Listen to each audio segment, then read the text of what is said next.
Good morning, everybody. Today is Tuesday, May 4th, and this is In Case You Missed Psychology 1. If you're watching this, that means you can come to class today for whatever reason. I'm sure you had a good one. Hope you're doing well. Hope those around you are doing well, and I hope that you had a good long weekend. It's been a while since I've seen you guys, so if you're watching this, I guess you have to wait one more day, and that's okay. I stay pretty. It'll be fine.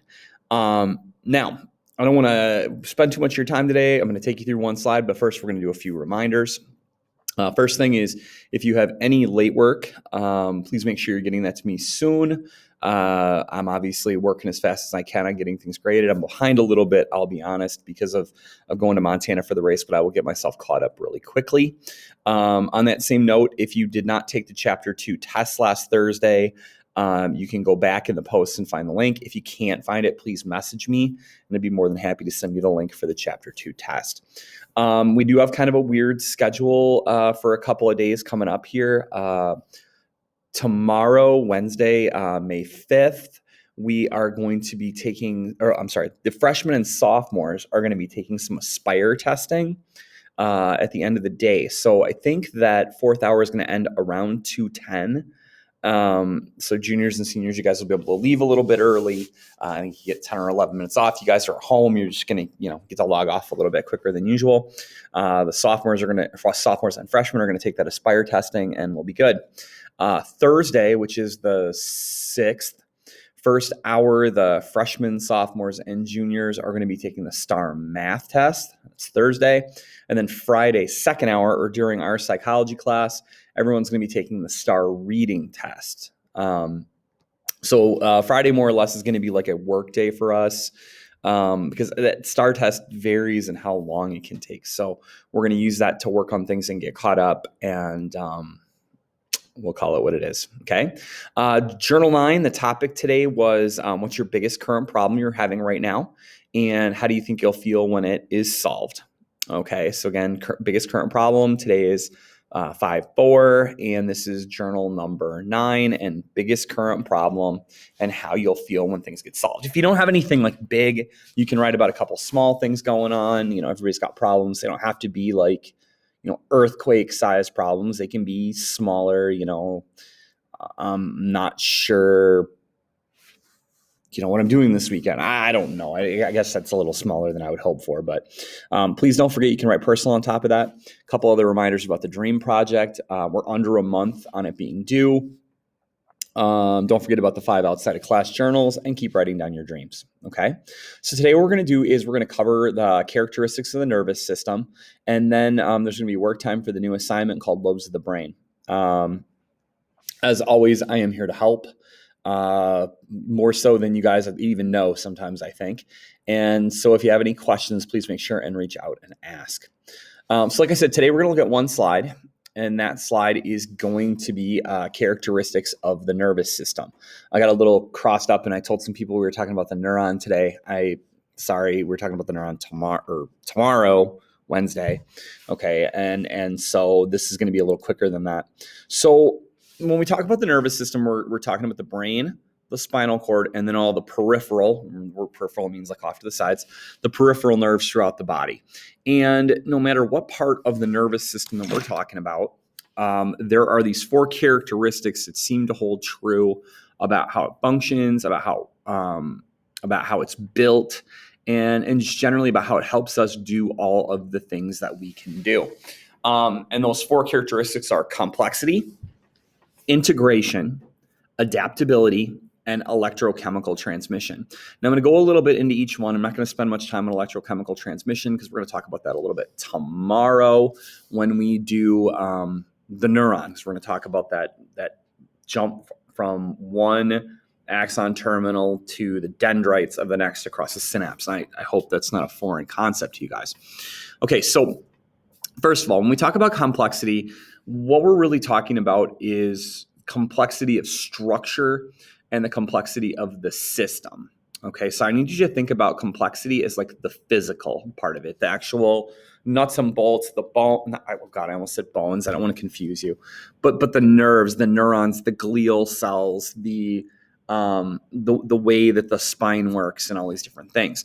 And so when we talk about complexity, we're talking about the fact that in order for you to carry out most of the tasks that you do, billions of neurons and glial cells and cells, period, have to be able to work together within the nervous system. To do something as simple as, say, you probably know what word association is, where somebody says a word and you say the first thing that pops into your head. So if, like, I said apple and you said red, and if I said fire truck and you said fire, and if I said basketball and you said dunk, or water and drink, there are literally millions upon millions upon millions of nerve cells that allow you to make those neural connections between those ideas. If I ask you to do something like write an essay, like, here, write me a paragraph on a test. What is psychology? Why is psychology a science? Please answer in a short paragraph. You get done. The neural connections to make those thoughts pop, to understand the rules of language, the physical process of writing, to make the arm move, to return the message that the pen is on the paper. Billions of things are happening. If you wake up in the middle of the night, 3 o'clock in the morning, you have to go to the bathroom. Obviously, you're probably barefoot. Step on a Lego if you have Legos or little brothers and sisters, or you stub your toe. That information travels across a neural network at literally thousands of miles an hour.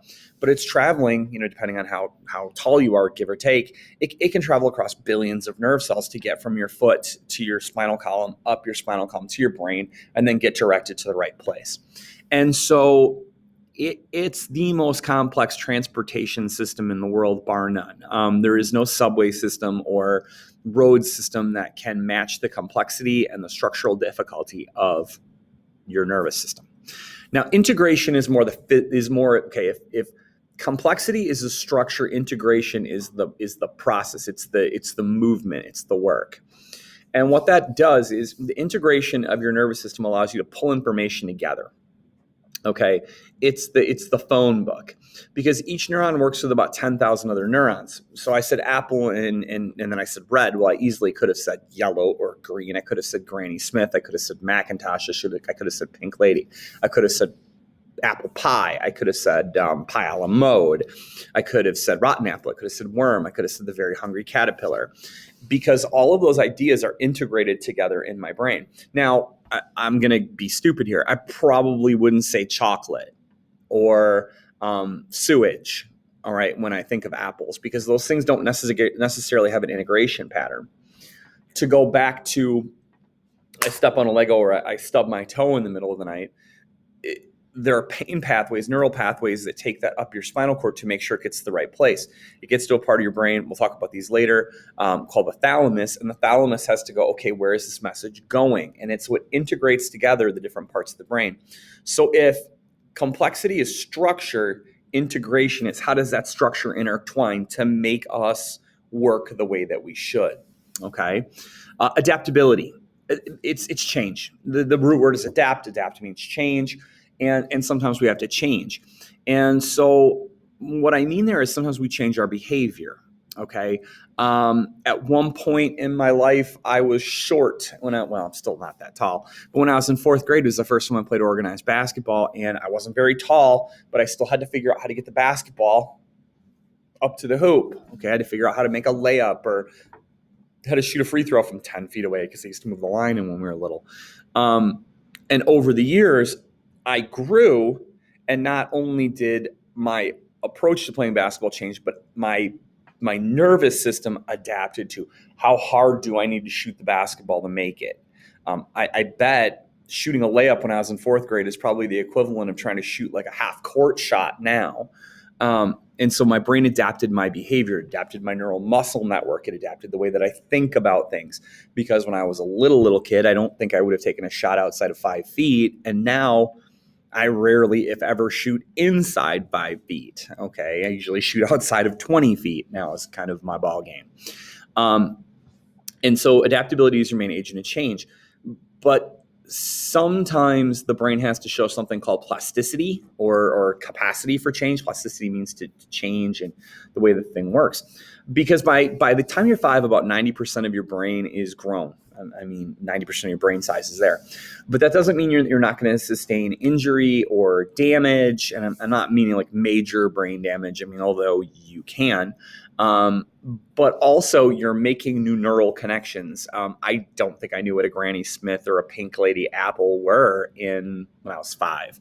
I definitely didn't know what pi a la mode meant. And so those new connections get made, and that's plasticity. Today, you're going to learn something new in math, and that there's going to be change, and that's plasticity. But this can also, like I said, deal with injury. I know somebody who had a very young boy who had a tumor and had to have a chunk of their brain removed, and there was a lot of concern that the boy would not be able to do some basic things that other people can do. But over time, the brain healed itself. Now, there isn't new tissue in that area. There isn't new brain in that spot. That's a void. But the brain kind of learned to rewire itself to make up for some of those things that should be in that area. The brain, the Jurassic Park, they say life finds a way. The brain finds a way. Okay. And last but not least, the brain shows electrochemical transmission. And like I said, we're going to talk about that more on Wednesday when we talk about neurons. So again, I gave you the journal topic. There is a new assignment called Lobes of the Brain that's due on Monday. It's very simple. It's reading, and then there's 10 multiple choice questions. All you need to do is highlight the correct answer and then turn it in. But it is pretty. There's a lot of science, high science content. I know you guys are all very good scientists, so I'm not worried about you guys on this. But obviously, if you need me, make sure you ask. Don't forget to check to make sure you have all the old work and the test turned in. And if you have any questions, let me know. Have a great day. Bye-bye.